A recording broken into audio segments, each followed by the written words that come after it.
Hello guys, स्वागत है आप सभी लोगों का फिर से एक नई वीडियो में। तो गाइज, आज ये जो वीडियो है ये अन्य लोगों के साथ साथ आज विशेष तौर पर या स्पेशली उत्तराखंड बोर्ड के अभ्यर्थियों के लिए है, या जो उत्तराखंड बोर्ड की परीक्षा देने वाले हैं सत्र 2026 में, यानी कि अगले साल जो उत्तराखंड की बोर्ड परीक्षा में बैठने वाले हैं उन स्टूडेंट्स के लिए या उनके गार्जियंस के लिए या अन्य लोगों के लिए ये वीडियो बहुत उपयोगी होने वाली है। तो गाइस, इसमें हम बात करेंगे क्या उत्तराखंड 2026 में जो बोर्ड एग्जाम होने वाला है, जो Uttarakhand board high school intermediate की परीक्षा का आयोजन करता है, तो उस परीक्षा के बारे में हम बात करेंगे। क्या कुछ चेंजेज हुए हैं? क्या जो प्रश्न पत्र है हाई स्कूल लेवल की अगर हम बात करें कि क्या उसमें चेंजेज होने वाले हैं, या क्या किस तरीके से पेपर का जो पैटर्न है वो बनने वाला है, इस सारी चीजों में हम बात करेंगे। विशेष तौर पर जो हाई स्कूल या इंटरमीडिएट 2026 के ऐसे अभ्यर्थी हैं जो बोर्ड एग्जाम देंगे, उनके लिए ये वीडियो बहुत ही लाभदायक होने वाली है। तो वो जरूर इस वीडियो को ध्यान से सुनेंगे, और इस चैनल पे नए हैं तो प्लीज सब्सक्राइब कीजिए। Thanks for watching. तो गाइज, आगे बात करते हैं। सबसे पहले हम बात करेंगे, जैसा कि आप सभी लोगों को पता है, जो उत्तराखंड बोर्ड परीक्षा का जो सैद्धांतिक जो पेपर होता है वो 80 मार्क्स का कर दिया गया है सभी सब्जेक्ट्स में, चाहे वो हिंदी हो, इंग्लिश हो, सामाजिक विज्ञान हो, गणित हो। उसके बाद जो 20 अंक बचते हैं 100 में से, उसके लिए इंटरनल असेसमेंट यानी कि आंतरिक मूल्यांकन 20 अंकों का होता है। तो कुल पेपर की अगर हम बात करें तो गाइज ये 100 नंबर का पूरा पेपर हो जाता है। तो गाइज, अब हम इसमें बात करेंगे कि इस बार क्या-क्या परीक्षा पैटर्न में चेंज होने वाले हैं। अगर हम सभी विषयों की बात करें तो इसमें सारा कुछ आपको यहाँ पर दिखाया जाएगा। सबसे पहले हिंदी की अगर हम बात करें, जैसा कि इस बार ये कहा गया है कि जो 80 मार्क्स का हमारा जो पेपर होता है, सैद्धांतिक पेपर होता है, उसमें से 20% यानी कि 80 का 20% 16 अंक बनते हैं। तो उस 16 अंकों में 80 में से 16 अंकों में परीक्षा के जो प्रश्न पत्र हैं या प्रश्न हैं उसमें चेंजेस किए जाने वाले हैं। तो 16 अंकों के प्रश्न किस टाइप के होंगे और उनका जो प्रश्न पत्र या प्रश्न का पैटर्न होगा वो कैसा होगा, तो उन सारी चीजों में हम बात करेंगे। अगर हम सबसे पहले देख लेते हैं हिंदी विषय का, यहाँ पर दिखाया गया है जो 80 का 20% भारांक यानी कि 16 अंक के वस्तुनिष्ठ प्रश्न पूछे जाएंगे। वस्तुनिष्ठ जिनमें से आधे यानी कि 8 प्रश्न या 8 अंकों के जो प्रश्न होंगे वो अनिवार्य रूप से बहुविकल्पीय प्रश्न होंगे। यानी कि वस्तुनिष्ठ में guys true false, match the word, ये सारी चीजें मिलान करना, ये सत्य असत्य टिक करना, ये चीजें आ जाती हैं। उसके बाद हम जो बहुविकल्पीय प्रश्न होते हैं जिसको हम ऑप्शनल प्रश्न कहते हैं, उनका 8 नंबर के अनिवार्य रूप से हिंदी विषय में भी ये प्रश्न पूछे जाएंगे। सेम यही कंडीशन इंग्लिश की भी है। इंग्लिश में भी यही चीज अपनाई जाएगी। अगर हम बात करें इंग्लिश के पेपर में भी जो 16 नंबरों का होगा, यानी कि 80 का 20% गए 16 अंकों का, उसमें ऑप्शनल और आपके वस्तुनिष्ठ प्रकार के प्रश्न शामिल किए जाएंगे। ये तो रहेगा जैसे कि इंग्लिश में आपको दिखाते हैं। इंग्लिश के प्रश्न पत्र में क्या चेंजेस हुए हैं, केवल 16 अंकों की हम बात करेंगे। 80 का 20%, ये देखिए इसमें लिखा गया है the questions of 20% weightage 16 marks will be objective type, out of which 8 multiple choice questions will be compulsorily asked in the question paper। तो हिंदी और इंग्लिश का सेम है। अब थोड़ा बहुत हम गाइज बात कर लेते हैं। सामाजिक विज्ञान और विज्ञान लगभग एक जैसा रहेगा। इसमें कुछ अन्य बातें कही गई हैं कि जो 16 अंकों का अतिरिक्त जो हम बात करेंगे उसमें क्या बात कही गई है, और किस टाइप से मैथमेटिक्स का भी बात कर लेंगे।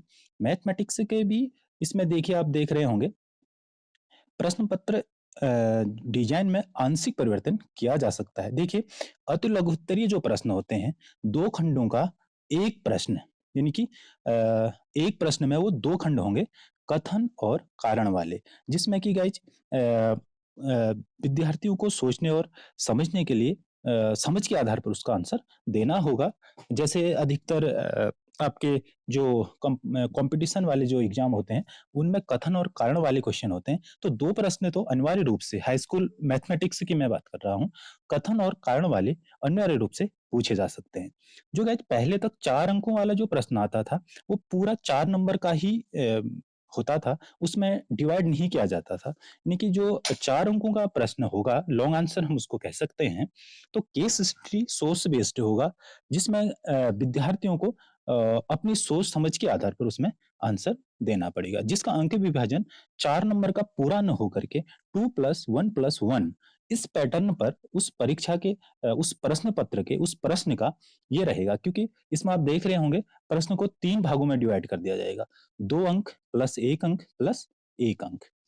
तो गाइज इसमें भी वही रहेगा, जो 80 मार्क्स का हमारा पेपर होता है, उसका 20% यानी कि 16 अंक के दक्षता आधारित प्रश्नों की बात की गई है, कि अनिवार्य रूप से दक्षता आधारित प्रश्न 16 अंकों के 80 में से 16 अंक का ये प्रश्न अनिवार्य रूप से पूछे जाने हैं। ज्यादा बात दक्षता आधारित प्रश्नों की बात हम सोशल साइंस और साइंस की पेपर में बात करेंगे। होम साइंस का भी इसी टाइप से दिया गया है, लगभग सेम है वही जो अभी हम बात कर रहे थे मैथमेटिक्स वाला। इसके बाद साइंस में आप देख लीजिए, इसमें भी वही है गाइज, जो ये प्रश्न पत्र आप देख रहे होंगे, जो अति लघु उत्तरीय प्रश्न है उसमें 2 प्रश्न होंगे और 2 खंड होंगे, 1 प्रश्न होगा। उसमें कथन और कारण वाला अनिवार्य रूप से प्रश्न समावेश किया जाएगा। इसके बाद 4 अंकों का जो प्रश्न होगा, केस स्टडी सोर्स बेस्ड दक्षता आधारित प्रश्न होंगे, और long answer 2 plus 1 plus 1 plus होगा। इससे पहले भी शायद साइंस में जहां तक मैं बात करूं, तो ऐसे पार्ट में मार्क्स में ही ये होता था, कुछ क्वेश्चन ऐसे आते थे 1 प्लस 1 या 1 प्लस 2 प्लस 1 इस टाइप से आते थे। तो इसमें इस टाइप से ये पूछा जाएगा। अब हम बात करेंगे सोशल साइंस की, यानी कि सामाजिक विज्ञान की। तो गाइज इसमें भी वही सेम पैटर्न रहेगा, कथन और कारण वाले एक प्रश्न के 2 खंड होंगे, यानी कि 2 नंबर का ये आपका ये क्वेश्चन बनेगा। इसके बाद पहले जब सोशल साइंस में क्या होता था पिछले साल तक, जो लॉन्ग आंसर क्वेश्चन होता था एक 3 नंबर का, उसके बाद 4 नंबर के लॉन्ग आंसर क्वेश्चन होते थे, उसमें 2 प्लस 1 प्लस 1 वाला पैटर्न बिल्कुल नहीं होता था।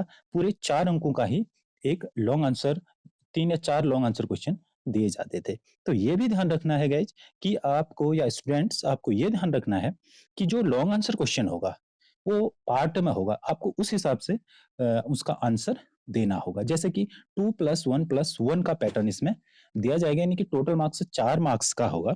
तो इसमें एक पार्ट 2 नंबर का होगा, एक पार्ट 1 नंबर का होगा, और एक पार्ट 1 नंबर का होगा। यानी कि एक क्वेश्चन के अंदर आपको 3 पार्टों में इसके आंसर करने होंगे।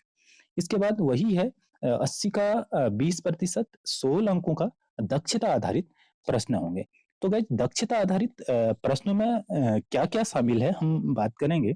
जैसे कि ऐसे प्रश्न इसमें शामिल किए जाएंगे जिसमें विद्यार्थी अपनी सोच समझ के आधार पर अपनी तुलनात्मक जो उनकी एबिलिटी है, तुलना करना, चर्चा करना, समस्या समाधान, समस्या सॉल्विंग जैसे प्रश्न और केस स्टडी टाइप क्वेश्चंस इसमें समावेश किया जाएगा। जो हम दक्षता आधारित प्रश्नों की बात कर रहे हैं, इसका मतलब यह है कि गाइज अब जो रटने की जो प्रवृत्ति थी पहले, उसको बिल्कुल नेगलेक्ट करना पड़ेगा। हम कह सकते हैं कि ज़्यादा रटने की जो पद्धति पहले से चली आ रही है, उसको थोड़ा बहुत कहीं न कहीं जो ये प्रश्न शामिल कर रहे हैं, वो रटने की प्रवृत्ति में थोड़ा-सा बदलाव आएगा, और विद्यार्थियों को अपनी सोच और समझ के आधार पर क्वेश्चन का आंसर देना होगा।